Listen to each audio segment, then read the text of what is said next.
prophesies the coming Persian and Greek empires. It also accurately prophesied the short life of Alexander the Great and the breaking up of his kingdom among 4 generals. And then the prophecy focused on 2 of those emerging empires that are going to have a direct effect on Israel. They're referred to as the king of the north and the king of the south, and that's because one is north of Israel and the other is south of Israel. The king of the north was the Seleucid Empire. It's an area that today encompasses Iraq and Iran and Afghanistan and Syria and Lebanon, and sometimes it's just referred to by the shorthand of Syria. The king of the south was where Ptolemy went and established the Ptolemaic Empire. This is mainly Egypt, but it also included parts of North Africa, and at times he came up into parts of Israel and some of the Mediterranean islands. So for 150 years, these 2 kingdoms would be at war. So after a description of the battles, the alliances, and some of the political intrigue that took place between the king of the north and the king of the south, then we see in the latter part of chapter 11, there's a focus on one particular king of the north who is referred to as the contemptible person. And Antiochus IV, Epiphanes, partially fulfills this prophecy. He lived up to some of the things that were written in this 11th chapter. And it's fitting that we refer to him as the contemptible person because the Jews regarded him with contempt for all the evil he did to them, and he had nothing but contempt for the temple, the altar, and the Jews themselves. He killed thousands of Jews, put thousands more to slavery, and desecrated the temple with the abomination that causes desolation when he sacrificed a pig on the altar. Well, then the narrative shifts to from this near future time frame to the time at the end when we have the end of the world. So the description of this contemptible person moves from describing Antiochus Epiphanes to describing somebody who's yet to come. And he will be an enemy of the Jews and an enemy of Christ. And we saw that he has these characteristics. He's self-willed, and we saw that in some verses in Daniel. Maybe we could say he's egomaniacal. He does whatever he wants. He does share this characteristic with other godless rulers like Alexander the Great and Antiochus. He views himself as divine. He will exalt himself and magnify himself above every god, and so therefore he regards himself as a god or better. Antiochus displayed some of this behavior. He named himself Epiphanes, meaning the glorious one or manifest. And when Paul describes him, this man to come, he calls him the man of lawlessness. We also see this person to come, this contemptible person coming, he's a blasphemer. He's going to speak astonishing things against God. And we saw some of this in Antiochus as well when he profaned the temple. But John saw this one to come in a vision, and we read about that in Revelation. And then finally, we see that this one to come will be successful for a time. He will prosper, but God has determined that the period of that success is limited. So Antiochus was a type of this one that is to come. He also prospered for a time. Well, John describes this one to come as the man of law, or Paul describes him as the man of lawlessness, and John portrays him as the first beast to come out of the sea, and that his power comes from the dragon or from Satan. So, again, of the reminder, as we study tonight, I want to put up these reminders. We've seen them before, but just reasons why we're studying prophecy. Yes, it's interesting, but there's more behind it. First of all, they reveal a God who is sovereign. He's almighty. He's worthy of our praise. Secondly, they reveal a covenant-keeping God who is faithful and does not abandon his people. And then thirdly, they gave Daniel and the Jews encouragement for the present and preparation for the future. And so for us too, because some of these events are yet future to us, they're meant to encourage us and prepare us for the future as well. So tonight we're going to read of a future time and of the great tribulation and resurrection. Before we do that, there's a piece that was written some time ago. I wanted to share it with you because somebody tried to take some of the style that's used in Daniel and update it. So he wrote this piece called An American Prophecy around 1700. And I think it's interesting because it kind of helps us see maybe a little bit more of the style that Daniel was written in, this dream is written in. So let me just read this to you. Imagine that in the 1700s, as you walk along the banks of the Potomac River, you encounter a wizened prophet who tells you an incredible tale. And here's what he says. I've just had a vision, one that I must seal up in a scroll, for it will not be for now, but it will come to pass before the sun sets on this country. Yet to prove that this is the decree of God for this land, I will show you the truth. By these words, you can know that God is sovereign and good, and that he has ordained the end from the beginning and everything in between. Behold, 3 more rulers will sit on the throne of England, and then a 4th will go mad and be overthrown by a man not yet born. This mighty man will be born in a land named after a virgin. He will first wear red, and then he will rise to overthrow the ones who once clothed him with honor. This ruler will stand head and shoulders above the rest, and he will refuse the throne when it is offered to him. Instead, a new kingdom will be established. It will have 3 crowns instead of 1. And only when the power of the executive is shared with 2 other branches will this champion assume the throne. After him will come a governor from the north, from a city whose harbors are filled with tea. After this son of Adam is dispatched, another ruler, a governor from the south, will rise. And he will take the seat of power because his great opponent from the north will be cut off by the second in command. Finally, a 4th monarch arrives on the Potomac. The throne of the mad king will rise again, setting ablaze the halls of power and fixing a break between the old world and the new. After him will come another from the southern state of the Virgin. This one who dwells in the shadow of his predecessor will be replaced by another son of Adam. And during his days, the governors of the south and the north will be reconciled and die on the same day. On the day of Jubilee, that announced the liberty of the new world. Finally, a man from an unknown land full of volunteers will rise from the army and become the 7th to command the new world. All of this will happen before the new world divides, and the kings of the north and the rulers of the south continue to war beyond the horizon. This is the vision I leave with you. Seek wisdom and seek the life found in the true King. The Lord of heaven is coming. But until that day, wars and rumors of war will continue. Take heart, what I have spoken is true. Now I must seal up the scroll and go. Godspeed.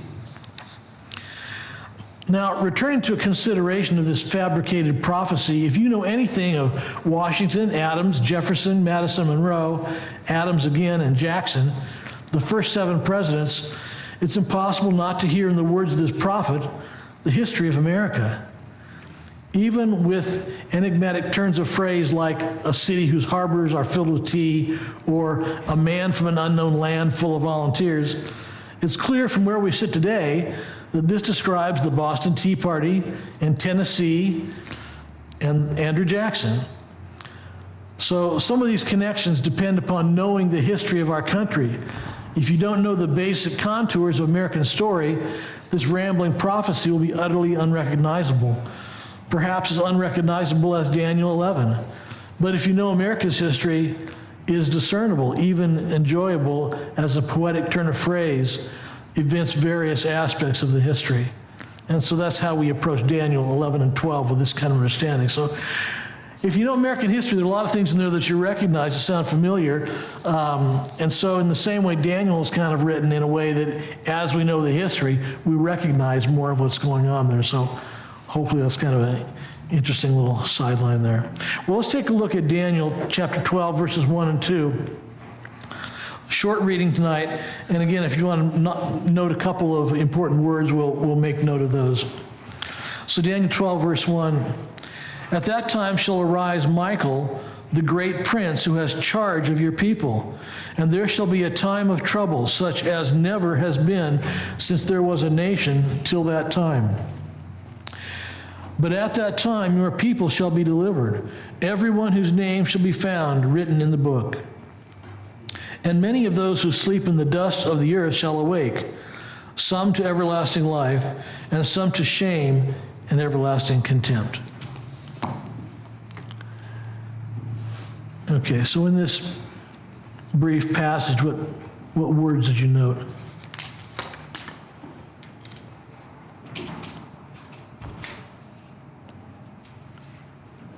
Well, Michael.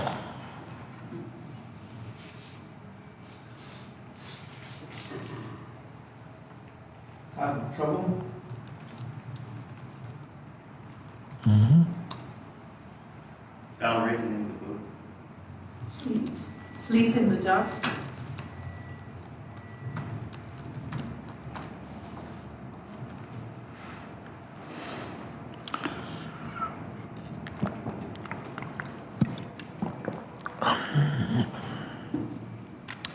Okay.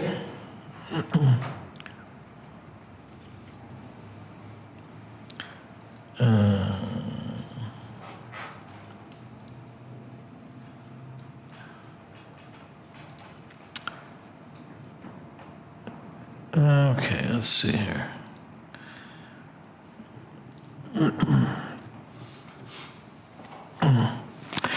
So let's take a minute and just back up one verse. Let's read that last verse in chapter 11.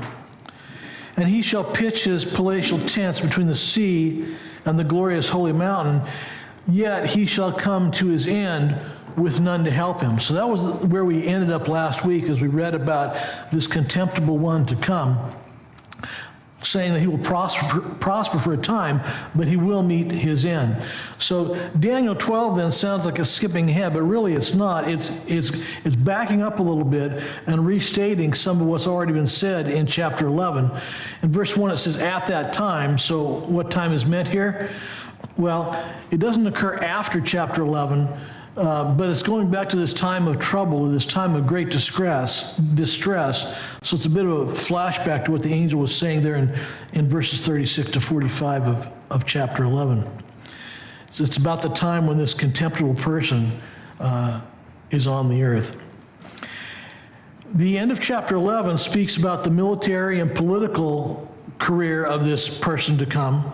He will be highly successful in his conquests. Verse 43 says he will become the ruler of treasures of gold and silver, and the Libyans and the Cushites will be seemingly charmed by him. But then in chapter 12 here, in this first verse, we're told about his brutal policy of oppression and his persecution toward God's people. This will occur for a period of 3.5 years after the abomination which causes desolation.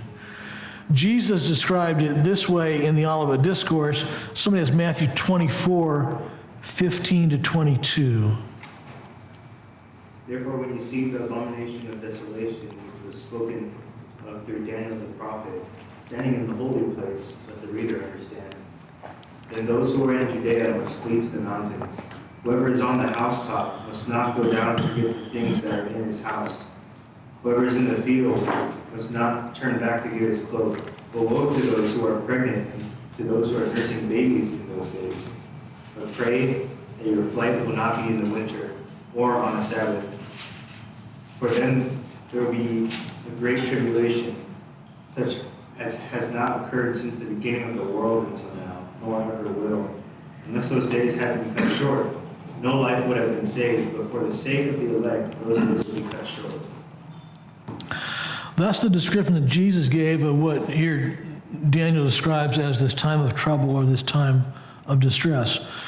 Now, Paul spoke about the one who was to come, this contemptible person, and those days of distress. I think we read this last week, but we're going to review it again. 2 Thessalonians 2, 8 through 12. And then the lawless one will be revealed, whom the Lord Jesus will kill with the breath of his mouth. Jesus will kill with the breath of his mouth and bring to nothing by the appearance of his coming.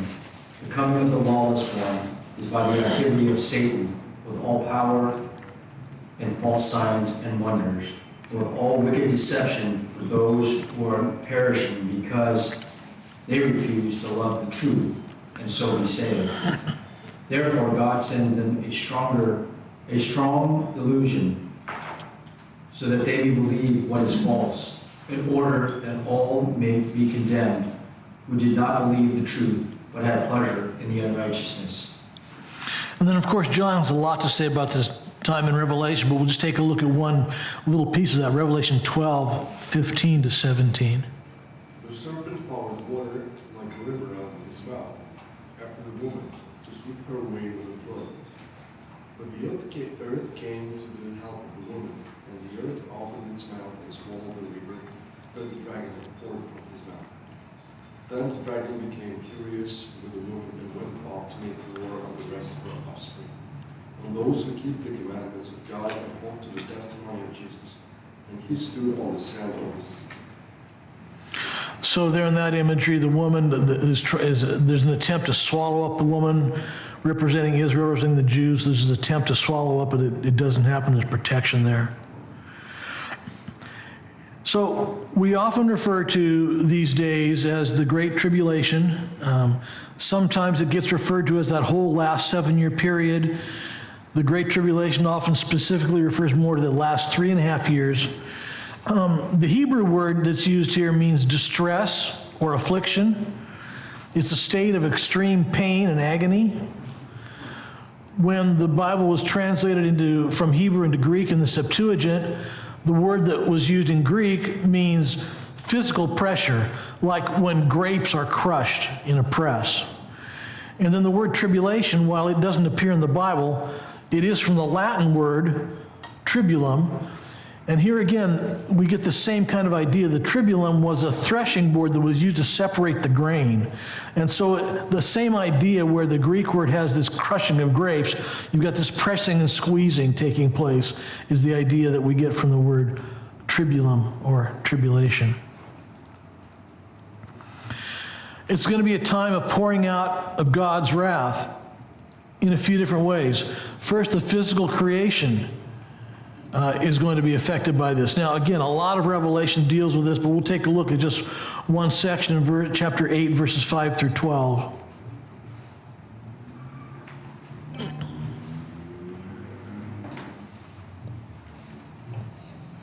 Then the angel took the censer and filled it with fire from the altar and threw it on the earth. And there were peals of thunder, rumblings, flashings of lightning, and an earthquake. Now the 7 angels who had 7 trumpets prepared to blow them. The first angel blew his trumpet, and there followed hail and fire mixed with blood, and these were thrown upon the earth. A third of the earth was burned up, and a third of the trees were burned up, and all green grass was burned up. The second angel blew his trumpet, and something like a great mountain burning with fire was thrown into the sea, and a third of the sea became blood. A third of the living creatures of the sea died. A third of the ships were destroyed. The third angel blew his trumpet, and a great star fell from heaven, blazing like a torch, and fell on the third of the rivers and on the springs of water.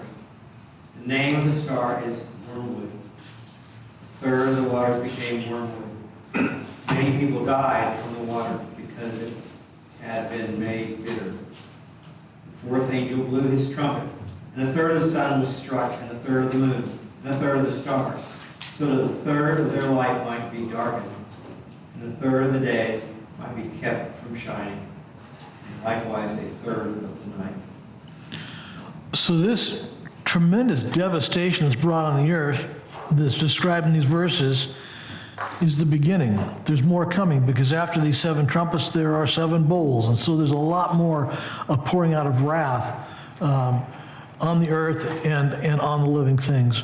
Well, secondly, we see that God's wrath is poured out on the Gentiles this time as well. The Gentiles will be punished for the ways that they have sinned against the Jews and made them suffer. We see this in Joel 3, verses 2 through 8. I will gather all the nations and bring them down to the valley of Jehoshaphat, and I will enter into judgment with them there on behalf of my people and my heritage Israel, because they have scattered them among the nations and have divided up my land, and have cast lots for my people, and have traded a boy for a prostitute, and have sold a girl for wine and have drunk it. What are you to me, O Tyre and Sidon, and all the regions of Philistia? Are you paying me back for something? If you are paying me back, I will return your payment on your own head swiftly and speedily.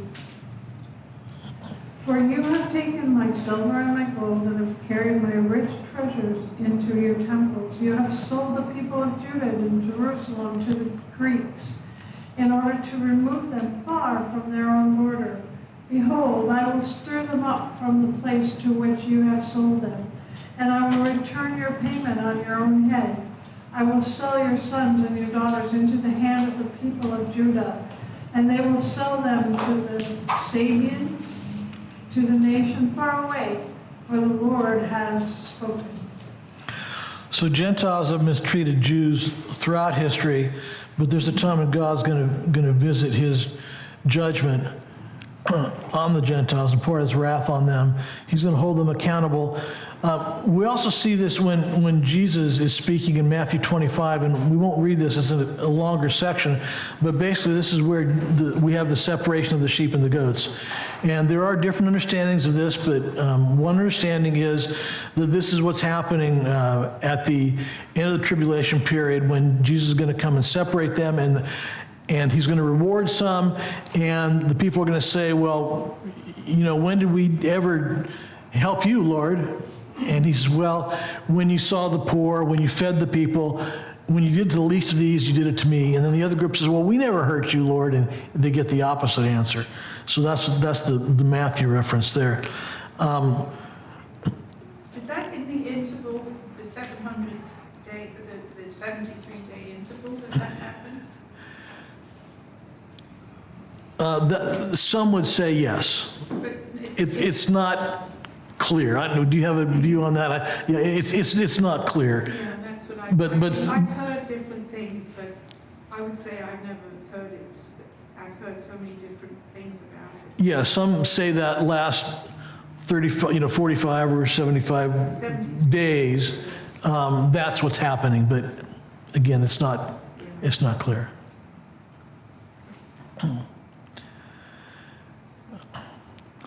Well, then finally, it's going to be a time of trouble and a pouring out of wrath on the Jews.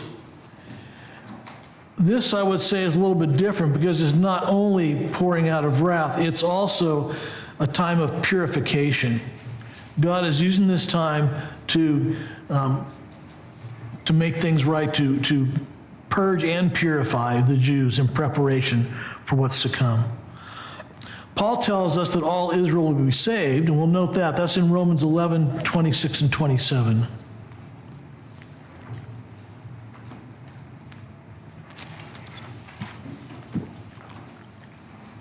And so all Israel will be saved, just as it is written, the deliverer will come from Zion, and he will remove ungodliness from Jacob.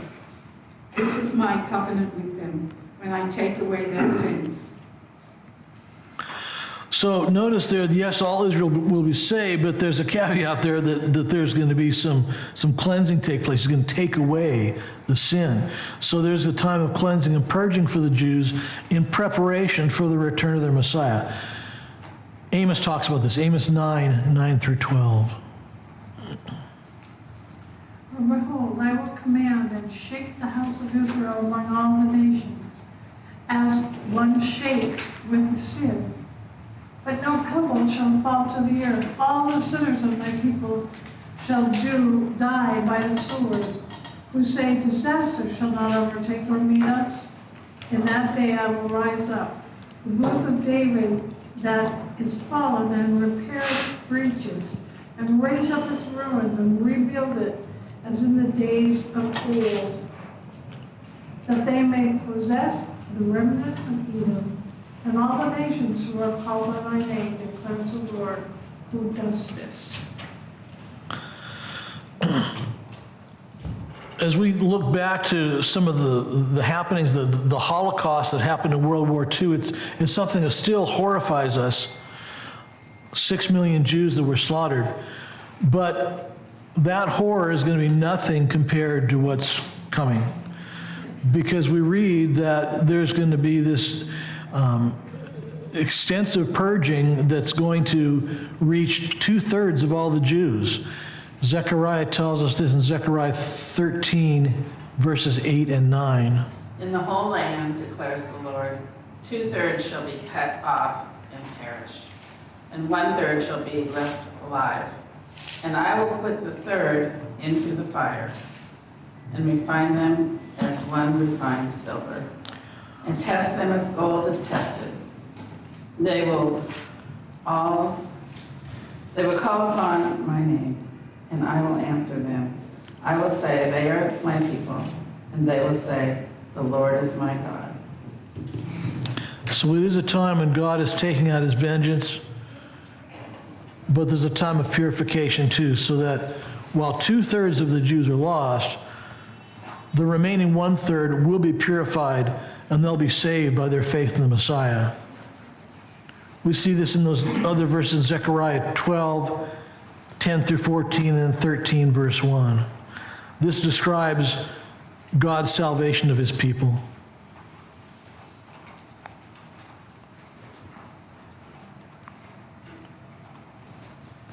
Somebody have that? Zechariah 12? I don't have it, but I'm close to it if you want me to read it. Okay, if you would, yeah. I have it. Oh, okay. And I will pour out on the house of David and the inhabitants of Jerusalem a spirit of grace and pleas for mercy, so that when they look on him whom they have pierced, they shall mourn for him as one mourns for an only child, and weep bitterly over him as one weeps over a firstborn. On that day, the mourning in Jerusalem will be great as the mourning for the dead. Ramon in the plain of Megiddo, the land shall mourn, each family by itself, the family of the house of David by itself, and their wives by themselves, the family of the house of Nathan by itself, and their wives by themselves, the family of the house of Levi by itself, and their wives by themselves, the family of the Shimeites by itself, and their wives by themselves, and all their families that are left, each by itself, and their wives by themselves.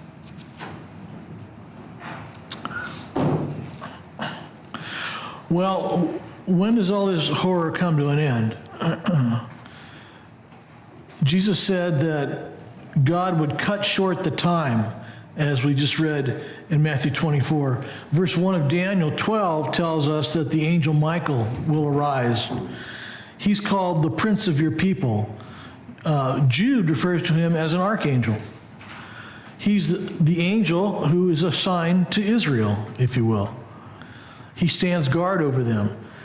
Here's another reason why we believe that the mention of Israel literally means Israel, God's chosen people. Some would try to say that this is just really a reference to the church, but we hold to the fact that no, this is really talking about Israel and God's people. It's not some kind of a mystic reference to the church. The prophecies of Daniel, Ezekiel, Isaiah, and other Old Testament prophets really don't make sense if we try to read them in some other way. Well, John also talks about Michael. He's a key figure in the heavenly war, which seems to be different than this war he's waging on earth on behalf of Israel. We read about that in Revelation 12, 7 through 9. Now war arose in heaven, Michael and his angels fighting against the dragon. And the dragon and his angels fought back, but he was defeated, and there was no longer any place for them in heaven. And the great dragon was thrown down, that ancient serpent, who is called the devil and Satan, the deceiver of the whole world. He was thrown down to the earth, and his angels were thrown down with him. So there's John's information that he provides us in Revelation about Michael. Well, this time of distress will be unlike anything the world has ever seen, and there's no end in sight until God puts an end to it. He will deliver his people. The Hebrew word here is malat. It means to escape or to flee. And it is usually used in the context of escaping great peril or mortal danger. Christ's second coming will put an end to this great tribulation. Well, after this teaching about this time of distress, we read a teaching about resurrection. In verse 2, we see the only undisputed Old Testament reference to the resurrection, where Daniel writes that many who sleep in the dust will awake, some to everlasting life and some to shame and everlasting contempt. So a clear teaching out of the Old Testament, there's a resurrection. Some tend to think that it's only a New Testament doctrine, but we see it in the Old Testament. Isaiah 26:19 points to the dead rising again also. Your dead shall live, their bodies shall rise. You who dwell in the dust, awake and sing for joy. For your dew is a dew of light, and the earth will give birth to the dead. So here again we see this reference in the Old Testament. Believers in Jesus' day also had the conception of a future resurrection. We see this in John 11:23-26. Jesus said to her, your brother will rise again. Martha said to him, I know that he will rise again in the resurrection on the last day. Jesus said to her, I am the resurrection and the life. He who believes in me will live even if he dies, and everyone who lives and believes in me will never die. Do you believe this? So Martha is an example of someone at the time of Jesus who believed in the resurrection and was part of the understanding there among the Jews. The dead are going to be raised bodily. It's a physical resurrection. At death, the spirit is separated from the body, but the spirit is not asleep. The body returns to the dust, as we read in Genesis 3:19. By the sweat of your face you shall eat bread. You return to the ground, for out of it you were taken, for you are dust, and to dust you shall return. So the physical body becomes inactive, or we might say asleep. The spirit does not. But God will raise our bodies. He will glorify them and reunite them with our spirits. Paul has a wonderful passage on this, 1 Corinthians 15:51-55.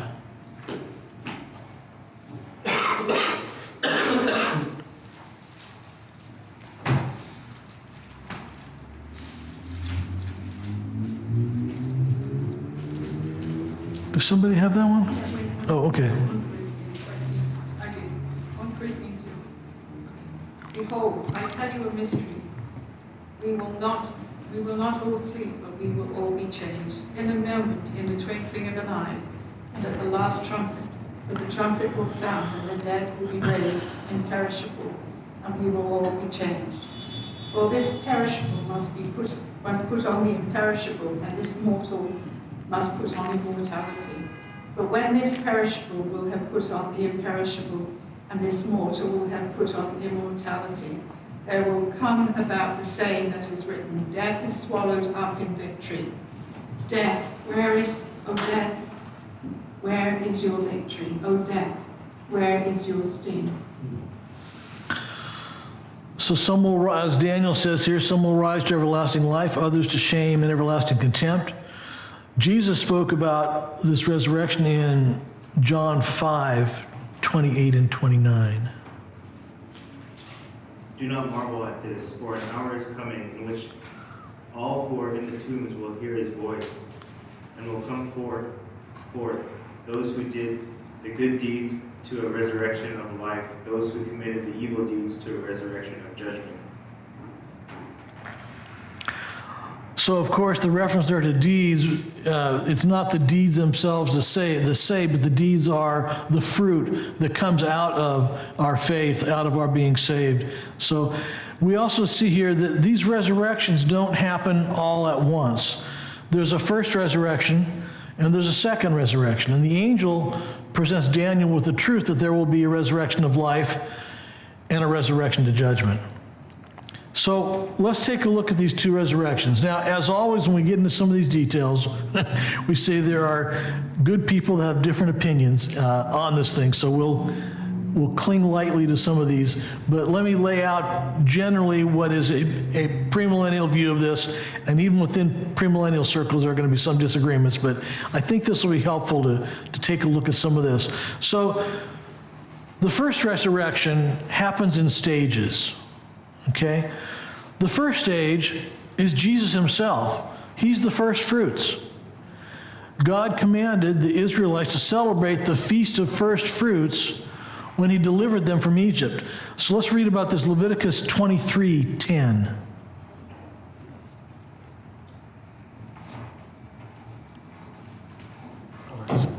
Yeah.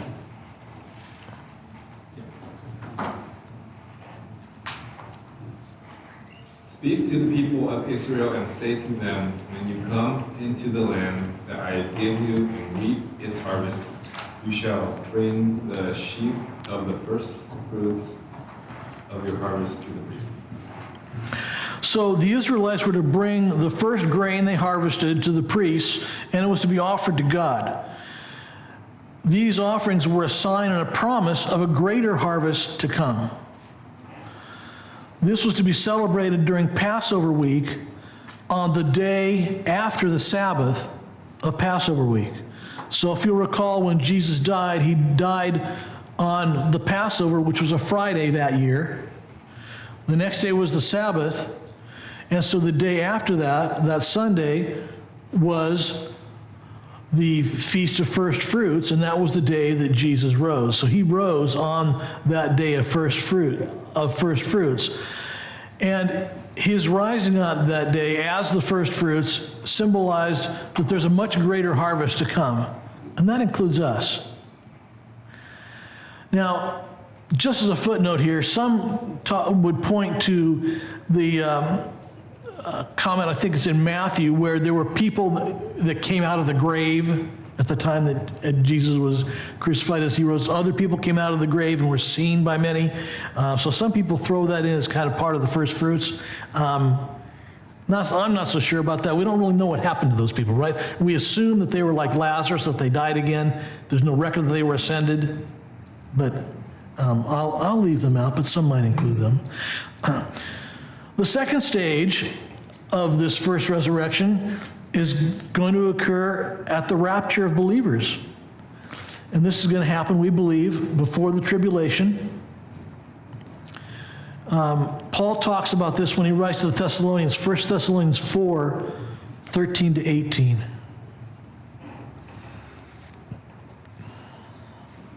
But we do not want you to be uninformed, brethren, about those who are asleep, so that you will not grieve, as do the rest who have no hope. For if we believe that Jesus died and rose again, even so God will bring with him those who have fallen asleep in Jesus. For this we say to you by the word of the Lord, that we who are alive and remain until the coming of the Lord will not precede those who have fallen asleep. For the Lord himself will descend from heaven with a shout, with the voice of the archangel and with the trumpet of God, and the dead in Christ will rise first. Then we who are alive and remain will be caught up together with them in the clouds to meet the Lord in the air, and so we shall always be with the Lord. Therefore, comfort one another with these words. So those believers who have died during the church age and the believers who are living at the time will be caught up to be with the Lord in the rapture of the church. Encourage one another with these words. A great way to end that section. Stage 3 of this first resurrection will be these two witnesses. If you'll recall from Revelation, there are going to be two witnesses that are sent to testify of Christ during the time of the tribulation, and they are going to be killed, but they're going to be raised in the middle of Daniel's 7th week, so after the first 3.5 years. We read about this in Revelation chapter 11, so we'll read verse 3 and then verses 7 through 12.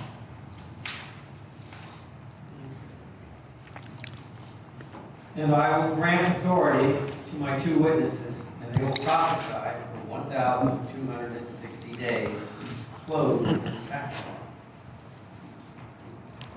And when they have finished their testimony, the beast that rises from the bottomless pit will make war on them and conquer them and kill them. And their dead bodies will lie in the street of the great city that symbolically is called Sodom and Egypt, where their Lord was crucified. For 3.5 days, some of the peoples and tribes and languages and nations will gaze at their dead bodies and refuse to let them be placed in a tomb.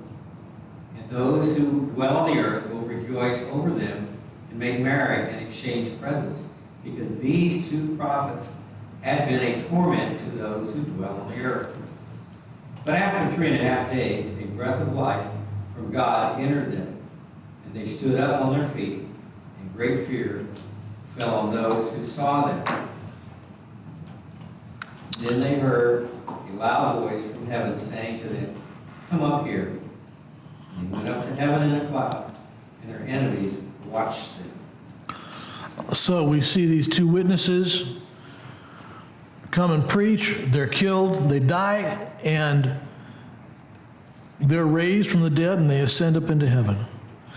The fourth stage of this first resurrection is made up of a couple different groups. The first group is those that have been martyred during the tribulation. And Revelation speaks about that. There are the believers who are going to be killed for their faith during that tribulation period. And we see it in Revelation 24. I don't think I had that as one of my handouts. But Revelation 24 mentions that those that were martyred during the tribulation are going to be raised. And the second group is the Old Testament saints. They haven't been addressed yet. And again, this is not as clear, but there are a couple of verses that suggest this to us. Let's take a look at those. Jeremiah 37-9. Alas, that day is so great, there is none like it. It is a time of distress for Jacob, yet he shall be saved out of it. And it shall come to pass in that day, declares the Lord of hosts, that I will break the yoke from off your neck, and I will burst your bonds, and foreigners shall no more make a servant of him. But they shall serve the Lord their God, and David their king, whom I will raise up for them. And then Ezekiel 37:24 and 25. My servant David shall be king over them, and they shall all have one shepherd. They shall walk in my rules and be careful to obey my statutes. They shall dwell in the land that I gave to my servant Jacob, where your fathers lived. They and their children and their children's children shall dwell there forever. And David, my servant, shall be their prince forever. So this is not as clear, but that does seem to suggest that they're going to be raised at the end of the tribulation. Some might say that no, they're going to be part of that original rapture, but it seems that Jeremiah and Ezekiel, maybe even some Isaiah passages, are suggesting that this might happen at the end of the tribulation. Well, the one group we haven't talked about yet is those who become believers during the tribulation and they're still alive when Christ returns. Well, we believe they're going to continue to live into the millennium. They'll have mortal bodies. They'll marry. They'll populate the earth. The Bible isn't clear as to when they receive a glorified body. Some think it's when they turn 100 years old, because Isaiah 65:20 makes mention that people who live to be 100 will be considered young. So some people extrapolate from that that's the point when their bodies are glorified. And others will say it's at the end of the millennium. We don't know. It's not clear. Wait, don't they rebel against God in the end, those people? Some of their children, yeah. Children. See, that's it. Not the people that Right. came directly, or is it them and their children? Well, I don't know that anybody's going to live the full 1,000 years, but if they do, some of them may be a part of it. That's the interesting thing, right? Going into the millennium, God has purged the unbelieving Jews, so it's believers entering the millennium. The believers are in the millennium, right? But after 1,000 years, things have gone wrong enough that there's this rebellion, right? So Satan's locked up. They're believers and they're going into the tribulation, and things still go wrong, right? How? Can't blame Satan at that point. You can't blame Satan, and you can't blame mom and dad. It's like, you know, Jesus will be on the throne on the earth. Yeah, Jesus ruling. Yeah. I mean, what more do you want? I mean, it just cries out to us of the power of sin and our evil hearts, right? It's completely. You've got everything lined up just right, seemingly, right? And still, Yeah. sin is there. So, It's incredible that even being in that place isn't enough. You already know it's true, though. I mean, I know that's true. I don't need to see it to believe it. I just know people are that sinful, that given all of those circumstances and conditions, just sin is that way. Yeah. I don't even need to see it to know that that's going to happen. I know, but yet, It's I sad. agree with you, but yet, Part of it is to then, demonstrate that God's judgment is perfect. Yeah. So this answers the accusation. Well, if you had given me everything I needed, I would live a perfect life. And I said, okay, here's the money. I'll give you, here it is, everything human beings need.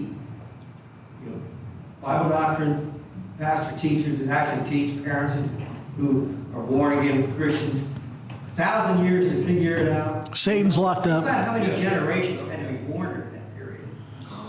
I mean, if you're living 1,000 years and you're still healthy at 100, why aren't you still having kids? You probably are. A lot of generations. It harkens back to Genesis, yeah. There's a revolt. You know, God said, I gave you everything you needed, and you still rejected me. My judgment is correct. yeah, I do agree with you, Yuri, but it's like it's just a different time, and it's like, here doesn't surprise me, but yet it's the same sinful people, so why should we be surprised? but look at Adam and Eve. Yeah, Yeah. yeah. So that's an overview of the first resurrection, but there is a second resurrection. And that second resurrection takes place, You don't want to be there. we believe, at the end of the millennium. And at that time, that second resurrection is all of the unbelieving dead. They're going to be resurrected, and they're going to stand before the great white throne. And we read about this in Revelation 20, verses 11 to 15. Then I saw a great white throne, and him who was seated on it. From his presence, earth and sky fled away, and no place was found for them. And I saw the dead, great and small, standing before the throne. And the books were opened. And another book was opened, which is the book of life. And the dead were judged by what was written in the books, according to what they had done. The sea gave up the dead who were in it. Death and Hades gave up the dead who were in them. And they were judged, each one of them according to what they had done. Then death and Hades were thrown into the lake of fire. This is the second death, and the lake of fire. If anyone's name is not found written in the book of life, he was thrown into the lake of fire. So some of these who died as unbelievers, they're resurrected again. And some of them will be people we know, right? And they probably felt that their good deeds outweighed their bad deeds, and so they deserve to enter heaven on that basis. Well, they're going to have a chance to make their case before God. The books are going to be opened, and all of their deeds are going to be revealed. And at that time, their deeds are going to be found inadequate. Only those whose names are written in the book of life will be saved.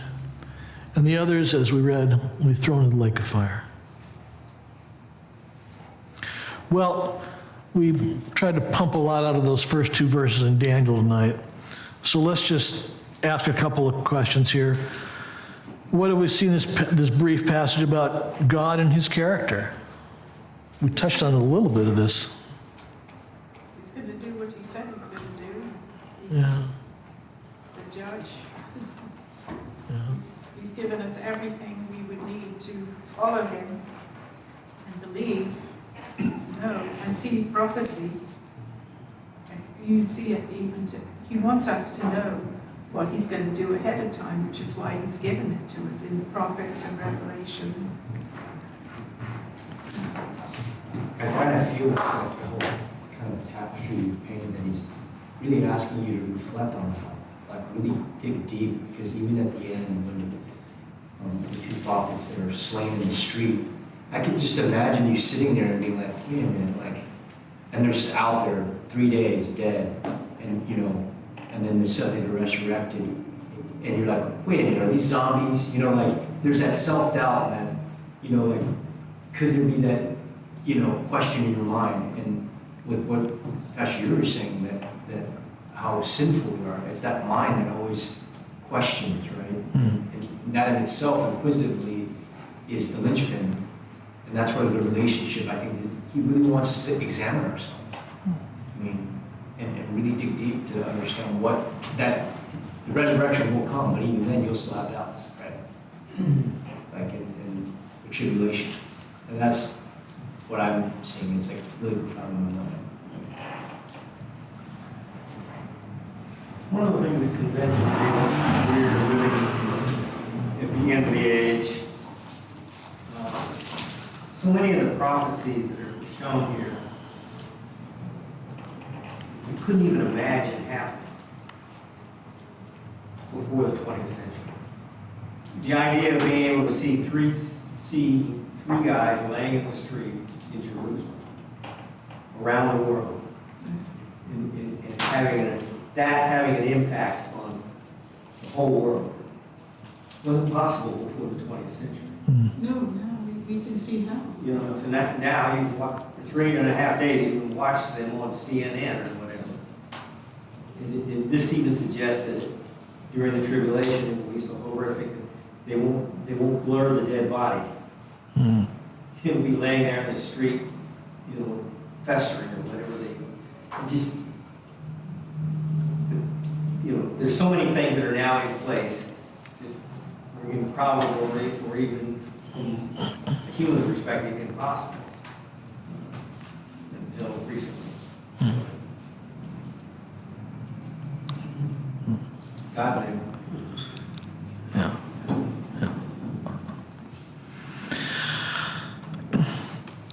Well, then this can be a takeaway question. We're out of time here, but just consider this in the week ahead, how we're so focused on instant gratification in our world, right?